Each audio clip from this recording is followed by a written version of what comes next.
नमस्कार। भारत इस वक्त जी जान से कोविड-19 को हराने में लगा हुआ है। कोरोना वायरस के विरुद्ध सबसे कारगर हथियार वैक्सीन की अगर बात करें तो 24 मई तक देश भर में 19 करोड़ 60 लाख से अधिक डोज लगाई जा चुकी हैं। सभी राज्यों में अभी तक सबसे अधिक लगभग 2 करोड़ 7 लाख वैक्सीन डोज महाराष्ट्र को दी गई है। फिर उत्तर प्रदेश को लगभग 1 करोड़ 62 लाख और राजस्थान को लगभग 1 करोड़ 60 लाख वैक्सीन डोज दी जा चुकी है। लेकिन क्या आप जानते हैं कि आखिर देश में तैयार हो रही वैक्सीन डोजेस किस आधार पर राज्य को दी जाती हैं, या केंद्र के अलावा और राज्यों द्वारा किस माध्यम से वैक्सीन डोजेस खरीदी जा सकती हैं? चलिए समझते हैं। देश में इसके लिए वैक्सीन पॉलिसी बनाई गई है। वैक्सीन के आवंटन को लेकर नई वैक्सीन पॉलिसी 1 मई से लागू की गई। इसके अनुसार हर महीने वैक्सीन निर्माता ड्रग लेबोरेटरी से जारी होने वाली खुराक में से 50% भारत सरकार को दी जाती है और बची हुई 50% खुराक वे अपनी मर्जी से आपूर्ति के आधार पर राज्य सरकारों और बाजारों में ले जाने के लिए स्वतंत्र होते हैं। वहीं प्राइवेट अस्पतालों को वैक्सीन डोज केंद्र सरकार के लिए जो 50% वैक्सीन आरक्षित रखी गई हैं, उनसे अलग चैनल से खरीदनी होती है। देश के सभी वैक्सीन निर्माताओं के ऊपर 50% सरकार को और 50% स्वतंत्र वैक्सीन की आपूर्ति का विभाजन लागू होता है। स्वास्थ्य मंत्रालय की प्रेस कॉन्फ्रेंस में नीति आयोग के सदस्य डॉक्टर वी.के. पॉल ने वैक्सीन डिस्ट्रीब्यूशन के बारे में बताया। चलिए सुनते हैं उन्होंने क्या कहा।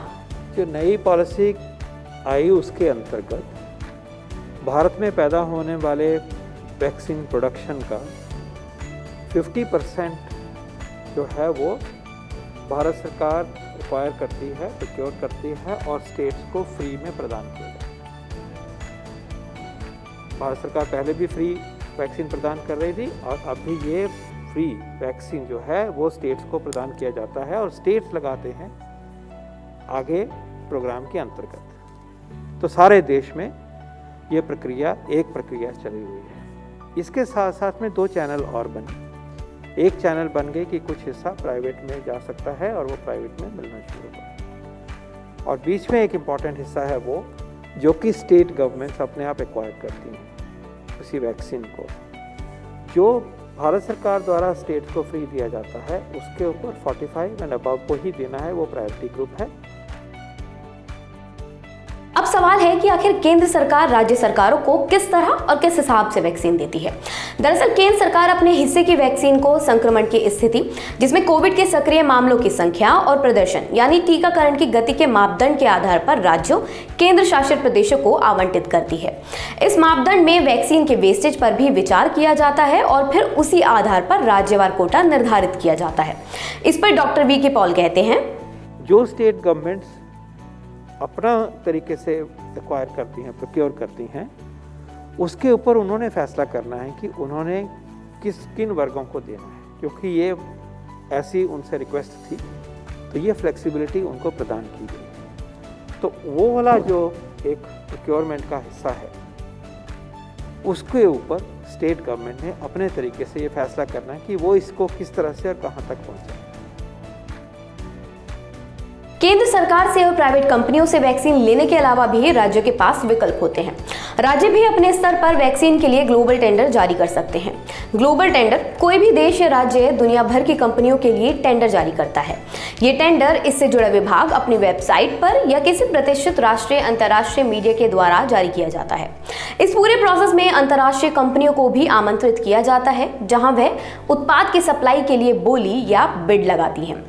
इसके बाद जिस भी कंपनी की बोली, बिड, टेंडर जारी करने वाले देश या राज्य को सबसे किफायती लगती है, उसे इसका ऑर्डर दे दिया जाता है। नीति आयोग के सदस्य स्वास्थ्य डॉक्टर वी.के. पॉल के मुताबिक नई वैक्सीन पॉलिसी के तहत कोई भी वैक्सीन जो WHO, FDA द्वारा अप्रूव्ड है वह देश में आ सकती है।